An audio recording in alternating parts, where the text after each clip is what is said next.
Well, tonight we're going to be starting with the book of Revelation and going through the book of Revelation. And this is probably the hardest book to do a Bible study on in the New Testament. Frankly, it's one of the hardest books in the entirety of the Bible to do a Bible study on because there's so much information in this book. So we're going to be camped out on this book for quite some time. Several years ago, I did a study on Revelation, but we kind of did just a little bit of an overview when we did that one. So I did it across like 3 weeks and just kind of gave you a crash course on Revelation.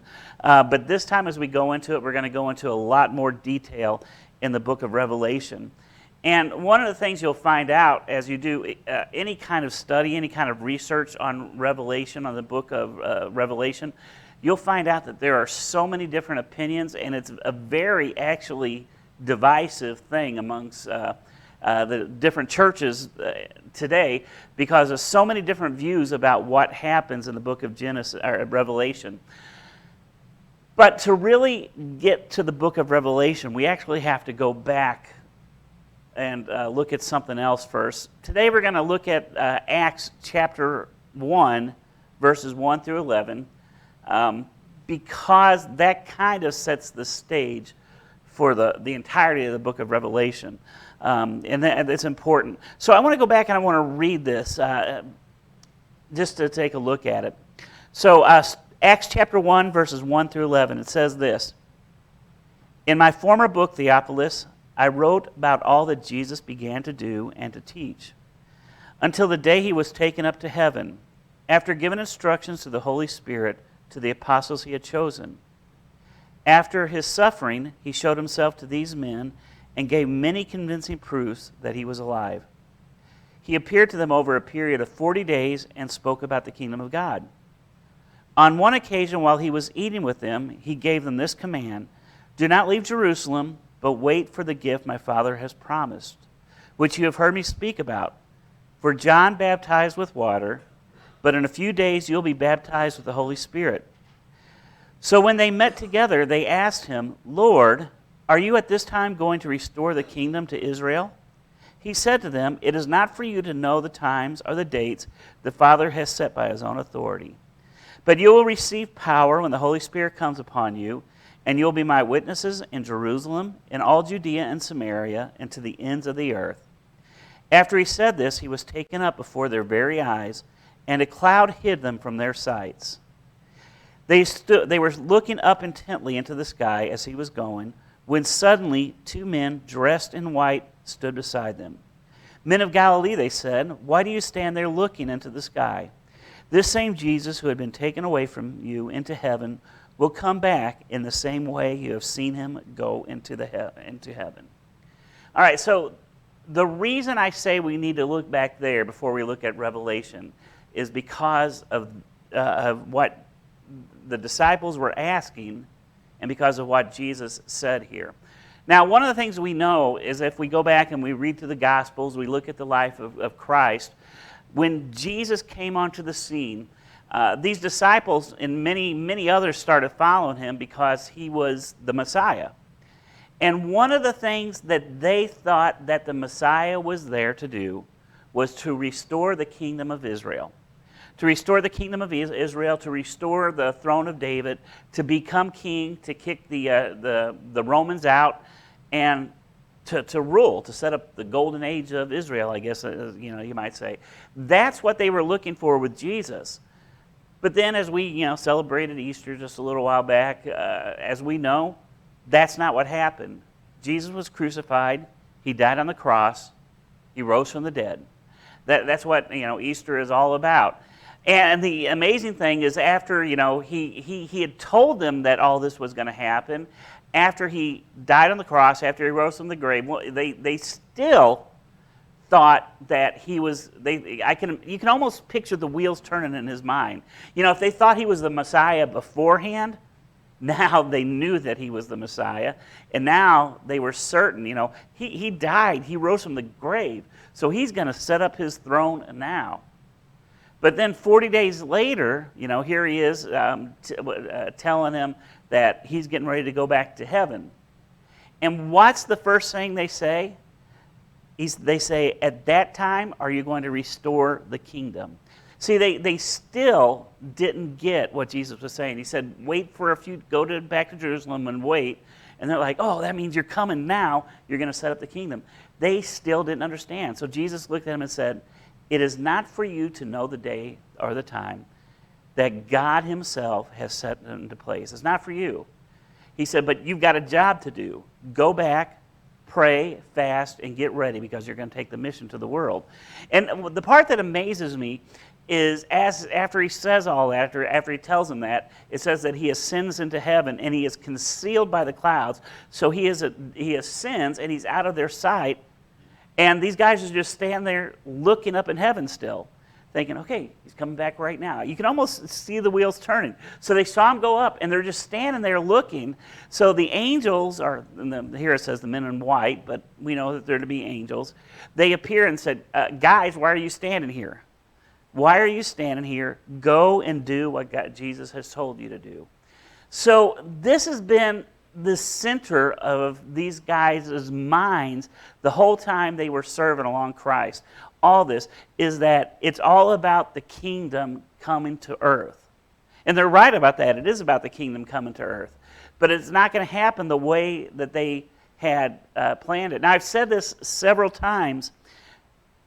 One of the, some people think something like this is so important, the biggest event in history. Why didn't somebody sit down and immediately write the first gospel? Why didn't they sit down? And one of the things I've said so many times is Jesus said he's coming back soon. So they thought he was coming back real soon because they don't quite understand that soon for God isn't the same thing as soon for us. God's timing is not our timing.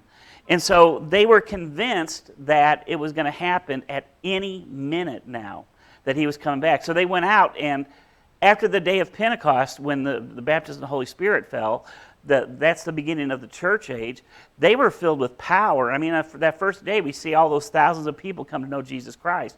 Well, they were filled with such an urgency to go out and start preaching the gospel because they knew that he was coming back at any moment. And so they were just so focused on preaching the gospel, they didn't have time to do anything else. So it wasn't until James, the brother of John, the disciple James, not the brother of Jesus James, but the disciple James, until he was killed, and that was around 40 AD, 42 AD, until he was killed, that they sat down and started writing the first gospel. Because what happened is that happened, they saw that, and then they thought, well, it's already been 10 years. What happens if Jesus doesn't come back before we're all gone? We have to write this down. We have to do this. So through the power of the Holy Spirit, they began writing the gospel stories. But this is the thing. They were looking for Jesus to come at any moment. Well, now we get to the beginning of Revelation, and we're at... most people put Revelation as being written in 95 AD. We know that for definitely it was in the 90s, and they're pretty sure about that time frame because one of the things that we have that's unique with John that we don't have with the other disciples is that we have writings from him, some of his disciples, and we have some times that were well passed down from his disciples. We don't have that with the other guys. Even Paul, we don't have all the same level of details with his stuff. So, we're fairly confident that it was about 95 AD that this was written. So, what that means is John is definitely at this point the last of the apostles that's alive. I mean, there's an outside chance because we don't know the dates. We don't even know how all the other ones died. But it was, so many sources put him as being the youngest one. And they say that he was probably born like in the year 1. Right there at the beginning. So he was probably 95 years old when he was writing this, which makes him, particularly in that time in history, a very old man. Because you'll find out that lifespans were vastly shorter overall.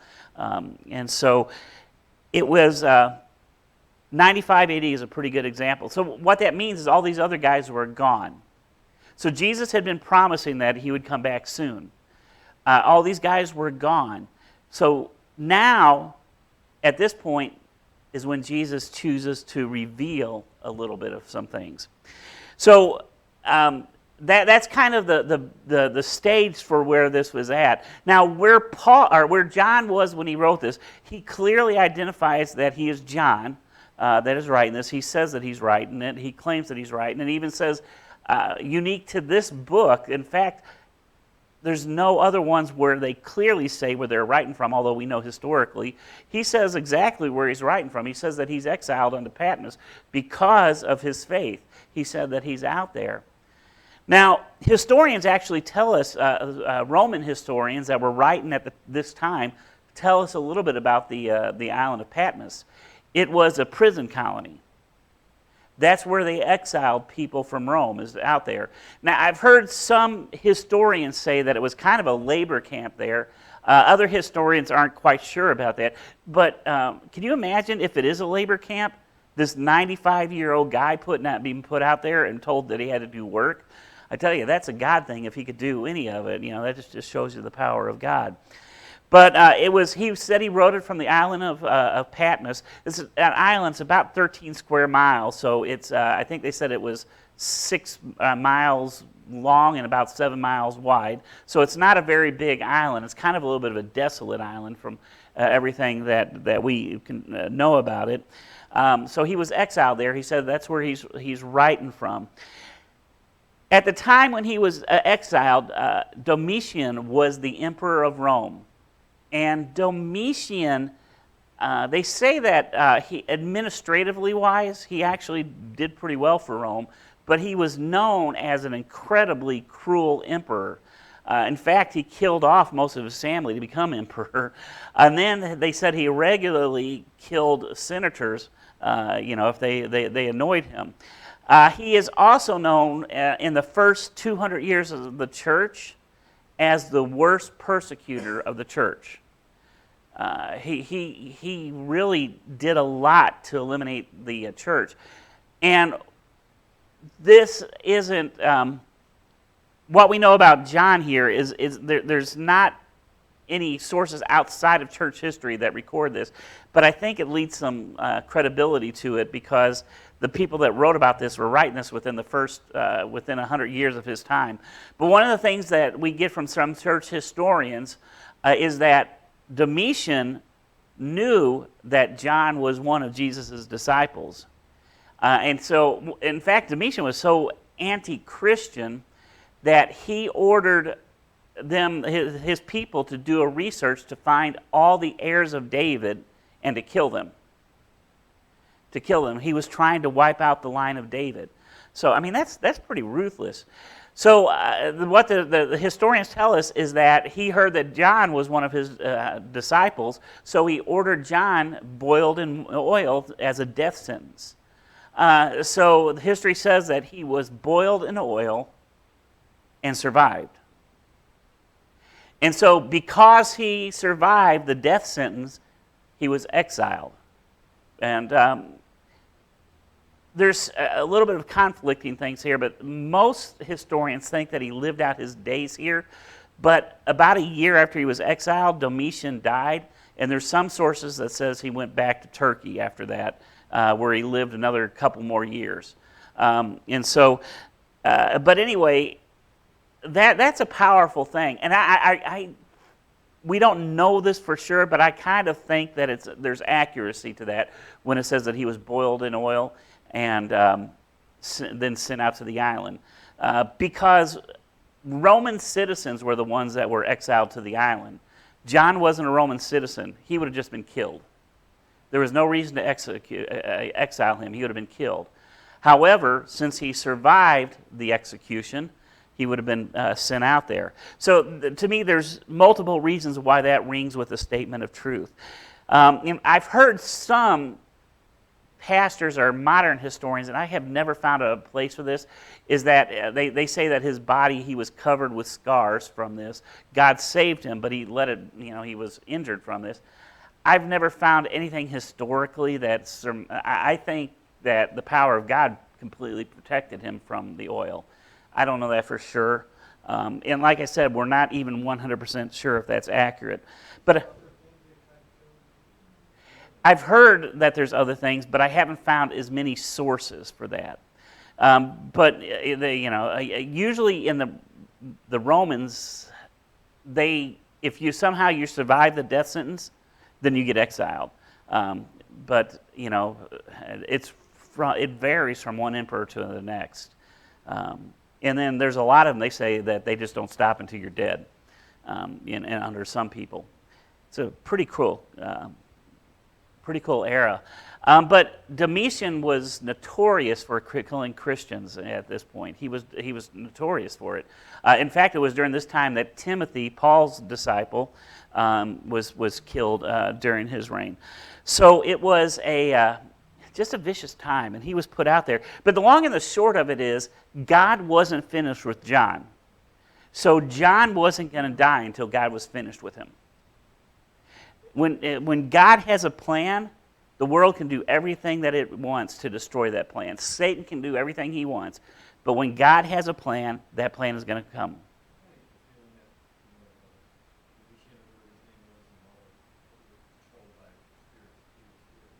I think so, because when you read about the wicked, how many, to say that, that this emperor was wicked, you could pretty much say that about any emperor. There were very few. Now, the next couple emperors after him, they were a little bit kinder towards Christians, but they were still heathens.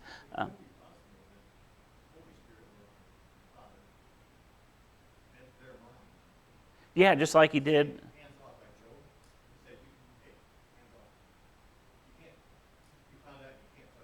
Right. Yeah. And we know when you go back and you read what happened with Pharaoh, that God can harden the hearts, and so he may have done that to these people as a way to make sure that it was seen who he was. I can imagine that. I tend to believe the accounts that he left the island after that. I don't know that for sure, but can you imagine, this guy that was boiled in oil, exiled, and all of a sudden he's back in your home? That would be quite a testimony. That would be powerful. We don't, like I said, unfortunately, when you get to the earliest church histories, one of the things you have to be careful about when you read those things, right, historically, is that sometimes legend gets merged with history. And so it's kind of difficult. So if it's not written about in the Bible, we can be confident that it may have happened that way, but we can't know for sure. And the reality is it really doesn't matter, because it wasn't about him, it was about the message. So when we look at this, there's a central theme, and all of Revelation can be summed up in one verse, or at least an outline in one verse. And that's in Revelation 1, verse 19. I want to read this to you. Write therefore what you have seen, what is now, and what will take place later. So it gives you an outline about what he says. In some versions it says, depending on which one you read, it says, write about what you've seen, what's happening, and what will happen. So this gives an outline of Revelation. So the first thing that we realize is that he had a chance to see something that nobody else got to see. He got to see Jesus in his full glory in heaven. Now they got to see Jesus on earth in his full glory, but it's nothing like seeing him in his throne room. So the first chapter of Revelation starts off with that revelation of Jesus Christ in the fullness of his glory. So after he saw all that, he said, write about what you saw, and then write about what is. So the next couple chapters in the book he is writing to the churches that are in existence right now. All the churches that he writes to in the next couple chapters, they existed at this time. So he's writing a letter to them. Now, one of the things that is amazing about the Bible that shows you that there is just the power of the Holy Spirit is those letters were written to those churches, but those letters weren't just for those churches, because they are pertinent today. There's prophetic stuff in those letters, and there are messages for churches today to read. It's important. So, even though it was going to those letters, that doesn't mean we skip those parts and go on. I mean, going to those churches, we skip that part. But anyway, he said, write about what you've seen, what is happening now, and write about the future. So from chapter 4 all the way on, the rest of it is about what will be. So he gives just a very simple snapshot. This is what you're going to write. You're going to write about what was, what you've seen, about what is, and about where we're going to be at. And it's kind of interesting because what was is Jesus Christ was the foundation of everything. What is, we're in the church age. This is the age of the church. Whether it was the churches there in Asia Minor or the church in Dahlonega, we're in the church age. And what will be, the future is going to happen. And so these people had been asking Jesus so much, when will you come back? When will you come back? So now, when Jesus was here, he gave a snapshot of some of the things that would be happening in the last days. But when you read the things that Jesus says is going to happen in the last days, they're very generic almost. So when he gets to this book, he is not generic in the least. The things that he writes here are incredibly detailed about what's going to happen. So the title of the book is The Revelation of Jesus Christ. The revelation of Jesus Christ. It's not the revelation of John. It's not even the revelation of the future. It is the revelation of Jesus Christ. The Greek word for revelation is the word apocalypsis. Apocalypsis. That's where we get the English word apocalypse from there, which is interesting because the Greek word actually means revealed or presented, whereas apocalypse means calamity. So it's funny that they take this word that means revealed, and so in other words, what this book actually is the revelation of Jesus Christ, or the revealing of Jesus Christ. And what it really points to is in this book, we get to see the fullness of who Jesus is. Paul wrote in 1 Corinthians, that right now we see as in a glass darkly, or as in a mirror darkly, depending on which version you look at, which means we see a piece of the picture. But ultimately, when Revelation is completed, we will see Jesus face to face in his full glory. So when it says the revelation of Jesus Christ, that's what it's talking about. It's talking about the full revelation of who Jesus Christ is. And so that word actually means revealed or to make known. So the idea here is that when this book is over, not when the writing's over, but when the events of this book are over, Jesus will be visible to all. He will be revealed. So this book is about the revelation of Jesus Christ. What that means is that Jesus Christ is the central character throughout this book. Even though he's not in every section of this book, it is all about him. It is about setting the stage for him returning. Setting the stage for his return to the earth. In fact, in this book, there are 32 different titles for Jesus Christ in this book. 32 different titles. And in just the first chapter, there are 9 different titles.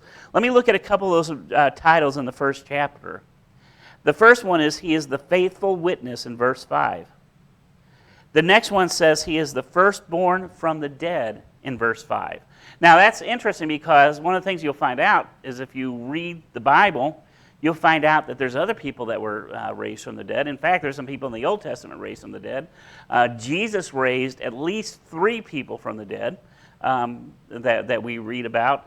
But yet it says he's the firstborn from the dead. Why does it say that? Do you know what happened to Lazarus after he was raised from the dead? He died. Now, probably not that day, but he died again. All those people that were risen from the grave died again because he brought them back to life, but they were still mortal. Jesus Christ alone rose from the dead and lives for eternity. So when it says that he's a firstborn from the dead, that's what it means. He is the firstborn of the eternal ones. It says he's the ruler over kings of the earth in chapter 5, in verse 5. The Alpha and the Omega, the beginning and the end, verse 8, it says that. Who is, who was, who is to come, the Alpha, the Omega. He is the Almighty One in verse 8. In verse 13, he is the Son of Man. In 17, he's the first and the last.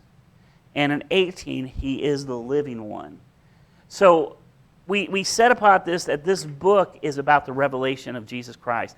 So often, we focus on the events that are happening in here. We focus on the tribulation and everything that's going to happen here. But it's really, this is the story of the conclusion of Jesus' story in the Bible. It started in the book of Genesis. It ends in the book of Revelation, which, by the way, has not ended yet. It's about his revelation. Whenever it is done, we will see and fully know who Jesus is. So that's what it all ties down to. But what the book of Revelation, as you read it, there are some horrible things that happen here. Now, we read this book, and when you start doing some of the math in here, you realize that billions of people are going to die during the book of Revelation. It is a horrible, horrible time. One of the things that, to me, it makes it kind of, in many ways, I think it makes it ring clear, is that we believe this, I believe this personally, that we believe in a pre-tribulation rapture of the church. In a pre-tribulation rapture of the church. And the last few weeks, I've set several scriptures that I think really strongly support that. There's other churches that believe other things, and if you believe other things, that's fine. You know, it's not worth getting bent out of shape over that. But one of the reasons I think that this book really points towards a pre-tribulation rapture, and the funny thing is, the interesting thing is, the rapture is not mentioned in Revelation at all. It's not mentioned. Now, the second coming of Christ is mentioned, but the rapture is not mentioned in the book of Revelation. However, there's a lot of evidence to a pre-tribulation rapture that is in here because it talks about the marriage feast that's going on before Jesus Christ comes back to the earth, which to me it supports it. But the reason why I say that there's a lot that supports this is because one of the things that I see that's happening, a lot of other people look at this, is that when the rapture happens, the church leaves, the Holy Spirit leaves, there are some people that today, and I don't know when the rapture is going to happen, don't say that, but there's people that live in the world that you can beg with and you can plead with, you can show through the Gospels that Jesus Christ is the Son of God, and they are going to refuse to believe. And so what the tribulation is, you read about the horrible things that's happening. What it is it is a last-ditch effort to get people's attention. He said, you know, I've sent my prophets. I told them about it. I sent pastors. I've sent my church. They've told. Now, this is your last chance. This is your last chance. And the Bible says that their hearts are going to be hardened. Now, there's going to be people that will be saved during this time, and that's what it's all about. But I think the number is going to be very small because the ones that are open to it will have believed and left, and so there's going to be so many hard-hearted people. So the book of Revelation, it tells us about the things that are going to happen in the end time, but it's all put there to show Jesus Christ coming. That's what the whole point of it is. Now, as we study it, there's a couple of things that are important for us to realize. I said at the beginning that this book is actually kind of a divisive book in churches. And the problem is that you'll find, if you do a little bit of study about this, you're going to find out that there's different views on what the book of Revelation is about. And I want to give you 4 common views of the book of Revelation today. There is one view that's called the idealistic view. And what that view is it says that the book of Revelation is actually an allegorical book, which allegorical means that the things that are written in here don't actually happen. In other words, what it is it's a spiritual view of what's happening in believers' lives. And so it's about the church. It's not about a literal tribulation. In fact, some of the churches that go, and there's many mainstream churches today that teaches this, that it is not, it is an allegorical thing. This is not factual. This is not going to happen as it is here. It's saying this is what it looks like, as the Christian life. It's allegorical to our life. So all the things that are written in there, they don't actually happen. It's just to show a point of what's happening. The problem with that view is that this is so detailed. It is so detailed. You have to stretch things so far to get there. It's just, it's almost impossible.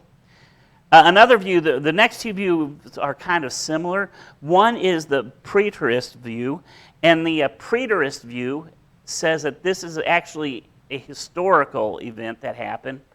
What they teach is that this is a prophecy about what would happen during the years 66 AD to 70 AD when Jerusalem and the temple were destroyed. I can't imagine what it would be like to live in Israel during that period of time. They must have thought surely that Satan had come to earth. The Israelites had revolted against Rome and decided that they were going to be their own kingdom. Well, Rome came in full might in 66 AD, and they went to war with Israel. And by the time it was over in AD 70, Jerusalem had been laid to waste. The temple had been destroyed. Everything was gone. So what they say is that this book is actually prophesying what would happen then. And so what they're teaching is that this book was actually written about the year 60 AD, which there's no nothing historically that supports that. And another problem with that view is that a couple of the churches that are mentioned in the next couple chapters didn't even exist in 60 AD. So that one is a stretch, and it was something that was put forth by some of the early church leaders, and there's still some people that teach it today, but it's kind of faded a little bit from history. That one isn't as popular as the next one. The next one is the historicist view of the book of Revelation. That view is similar to the preterist view, but in a much wider scale. What they're saying is that view, and this was something that some well-known names kind of promoted in during the Renaissance era. It's like Martin Luther kind of presented this. You probably recognize his name. But what they say is that this was actually a teaching of the church during the Roman Empire times. So it was about the Roman Empire is what it was, showing how all this was going on. The Roman Empire was the bad guys, kind of. So when you read the verse 8 through 10, or chapters 8 through 10, this is 1 to 3 are about where it talks about the letters to the church.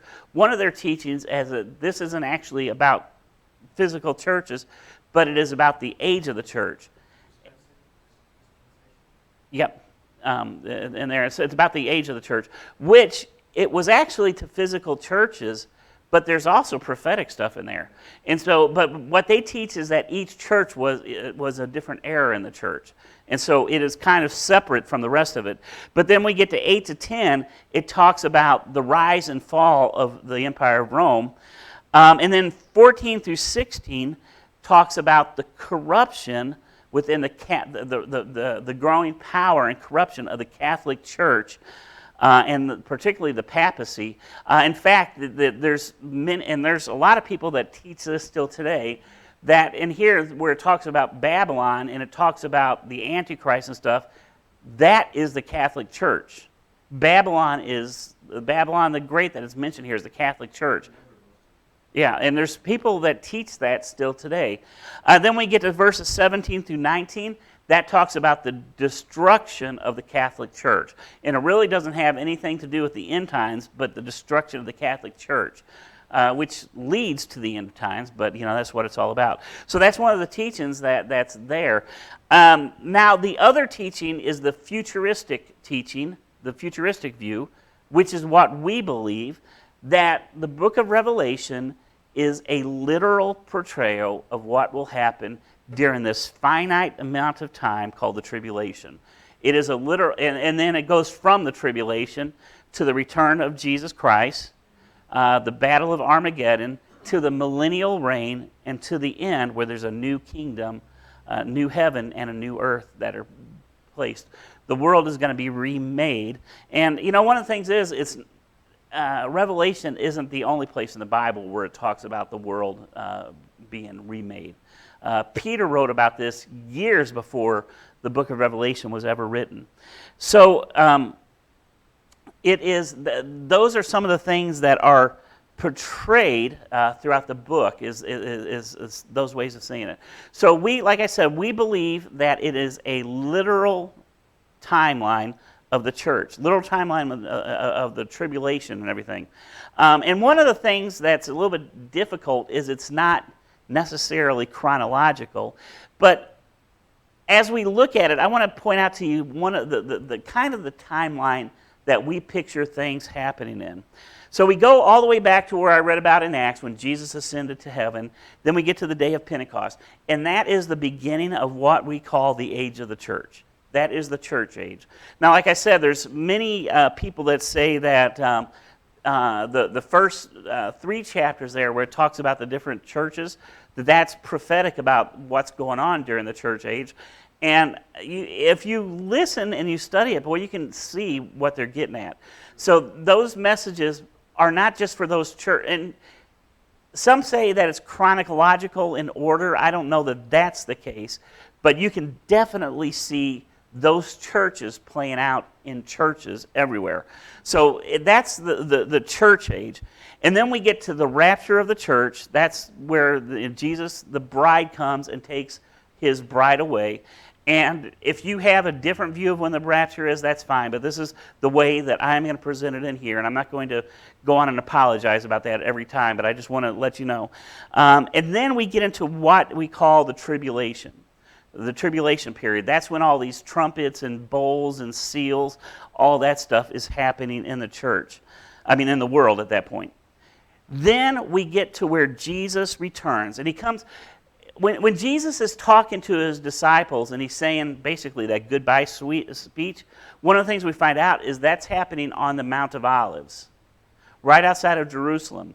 Well, the book of Revelation makes it clear that when Jesus comes back, he's coming back to the Mount of Olives. So this is where I left, and I'm coming right back to this place. He comes right back to the same place. Jesus comes, and when he comes, he brings his church with him. And then we go right into the Battle of Armageddon, where the enemy is laid to waste. His greatness is destroyed. And then from there, we go to the millennial reign, which is a literal 1,000-year period of time. And then as we get towards the end, we see that Satan is released from his prison for a period of time. We don't know how long it is. The Bible doesn't tell us how long. It just says for a period of time when he is going to be able to deceive people. Now, one of the things that is so important is that the church who was raptured and the church who was risen from the dead, up into heaven, that's not going to be about them, because we've been in the presence of Jesus Christ. We are sealed. We already went through our judgment. So he is not going to deceive us. This is why, so many theologians say that there's going to be people that survive the Battle of Armageddon and they live on the earth. And when you read the Revelation, there's, there has to be people that survive that, because it doesn't say any more destructions come after Jesus come back. So Satan's going to be released. He's going to be able to deceive those people, and he's going to lead one more last battle against God when God smacks him down big time. And then we get to the final judgment, which is the book of Revelation calls it the Great White Throne Judgment, where finally those who followed after Satan are going to get their judgment. They're going to be cast into the lake of fire, and then Satan, the Antichrist, and the false prophet are going to be cast into the lake of fire. And then finally, the last thing in this timeline is when everything is made new. There's a new heaven and a new earth, and this majestic city that we're going to live in. So that is the timeline that's laid out. Now, I'm going to wrap up with this last thing. Tonight I'm just doing an introduction to this. Next week we'll actually get into it. The last thing that I want to point out is as we are reading the book of Revelation, we have to be kind of careful about not just the way that we read it, but about some of the things that we interpret here. One of the things that happens is, the first thing I want to say is not everything means something. Some people go down to the very smallest letter and say, well, the way that they wrote that letter means this. And not everything that happens in the world means something. I don't know, I learned something interesting that I didn't know, but when Ronald Reagan was being elected, people said that he was the Antichrist. And the reason they said is that his full name is Ronald Wilson Reagan, and they did the math, 6 letters in each name, 666, the sign of the Antichrist, the sign of the beast. And so they said because he is the Antichrist. And so they said that this is the end of time. I don't know if this is getting a little bit more recent, but do you remember when they first started using barcodes on grocery items or everything? People said, oh no, that's the mark of the beast. The mark of the beast. And then we got credit cards, with the chip that's on them, and everybody's like, oh, that's the mark of the beast. And now, today, there's companies around that actually put your ID badge where you scan in. They're giving you the option to actually have it put in your finger or your hand somewhere, and they're like, oh, that's the mark of the beast. And so all these people are saying that this is the mark of the beast, this is the mark of the beast, this is all this time. And so they've been preaching this, and they said, we're in the tribulation because this has happened. Well, one of the things that happens is that every single one of those have been proven to be inaccurate. And so we look at things. Now, I do believe that there are things that set the stage for this that we can look at and see. There's so many signs, and we'll talk about some of those as we go into the book. There's so many things that are signs of what are to come, but we got to be careful about reading too much into them. And this is one of the big reasons I say this. In the 1940s, there were a lot of churches that were teaching that they were in the tribulation, during World War II in particular, that we are in the tribulation because Hitler had risen up. They said Hitler was the Antichrist. Mussolini was the false prophet. And so, they was the Antichrist. And I mean, when you see everything that was happening, how horrible it was, the wickedness, the destruction of Israel, of the Jewish people, it made perfect sense that he would be if anybody was to be the Antichrist, Hitler would have been the perfect person.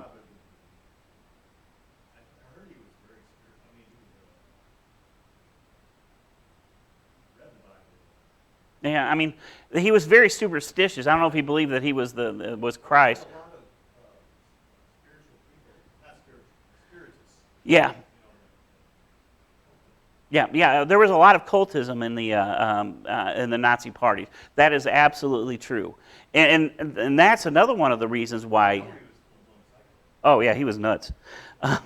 But what happened is when World War II came to an end, there were a lot of churches that were disillusioned because they thought for sure that this was what it was about, and they had invested so much into this that when Hitler committed suicide, there were people that were brokenhearted over that. That they were brokenhearted because it didn't happen like what they said. And there were a lot of people that actually left the church over that. So it's important as we look at this, sometimes it's easy to get caught up in hype, but not everything means something. And it's important. And we got to be careful about who we listen to, because there's some people that will say, they will teach you down to very specifics that this is this and this is this, and it's all happening right now, and we just got to be careful, because until we hear the trumpet blast, we don't know. Another thing that is kind of tricky about the book of Revelation is I want you to put yourself in the seat of John whenever he's seeing this. He is looking forward to the future, and he is seeing things that no man had ever dreamed would happen. Can you imagine what it would be like for somebody that, if they're lucky has gotten to ride a horse, they look forward and they see a tank or a jet plane or something? How do you describe that? You don't even, there's no words because it is something totally alien to you. So sometimes when John is describing things, he's writing about it, and he'll say things like, it was like this, or it looked like this, or something. And so some of the things that he describes may be objects that we would kind of recognize now, but he has no clue what they would look like, so he tried to describe things. And that's kind of important when you read this, because there's some things that he describes one way, and it may look like something totally different when it actually happens. So that's kind of important. And then the other thing that's important as we read this is that there is a different mindset about the way things are written in the Middle Eastern area. And we kind of think of things in a chronological way, which means we think very linear in the West. When we write A happened, then B happened, then C happened, then D happened. We write things linearly. But in the Middle East and a lot of African countries, they don't necessarily write things in a linear way. They have a polychromatical view of things. In other words, they have a circular view of time. And so, he may write about one thing over here and then write about something else over here. I heard somebody describe what he was seeing this way, and I think this is a cool vision of what he said. It's like God plopped him into a room that has walls surrounded with all these video screens showing all this stuff, and he's looking over here, and he's looking over here, and he's looking over here, and he's writing here, he's writing there, and he's writing here, and because he's seeing all these things. So when we read the book of Revelation, it's written this way. We read it in a linear, but everything may not be as linear when it happens. But one of the things is, with the detail that he describes things, it will be clear when it does happen, but it may not be linear. And that really comes into play when you start getting right into the middle of the book. It really kind of comes into play. So, we assume that it talks about these three sets of judgment that's going to happen. It talks about the seals, the bowls, the trumpets. It talks about those. We assume that they are going to happen chronologically because he says the first one, the second one, and then he goes to the next set of judgments, the first one, second one, and the next set of ones. I think it's pretty safe to say that within each set of judgments, what he's seeing is chronological because he says the first one, the second one. So that's chronological. But it's possible that these judgments are overlapping each other. And there's some theologians that point that way.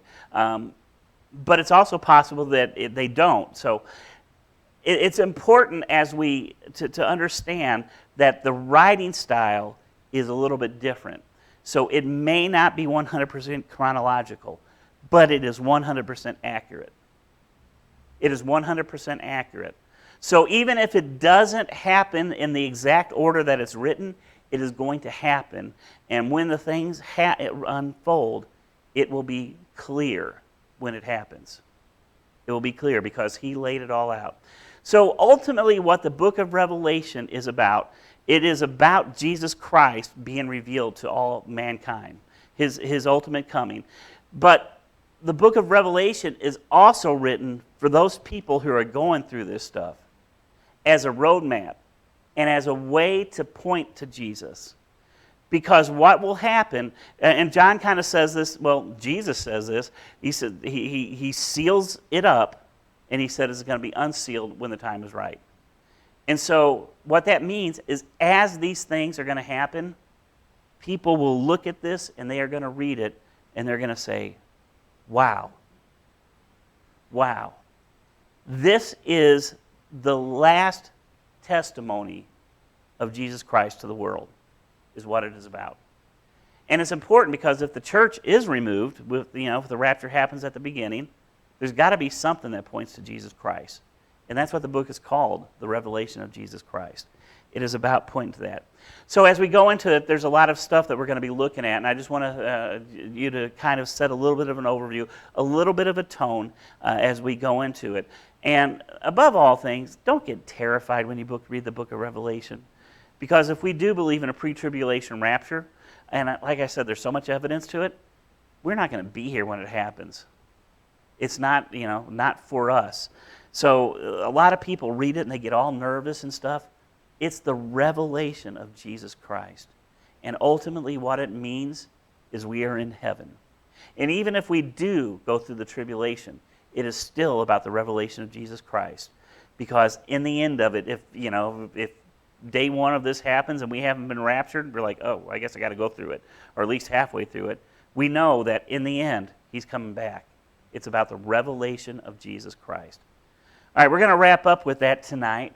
Does anybody have anything that they want to add or say before we close out in prayer?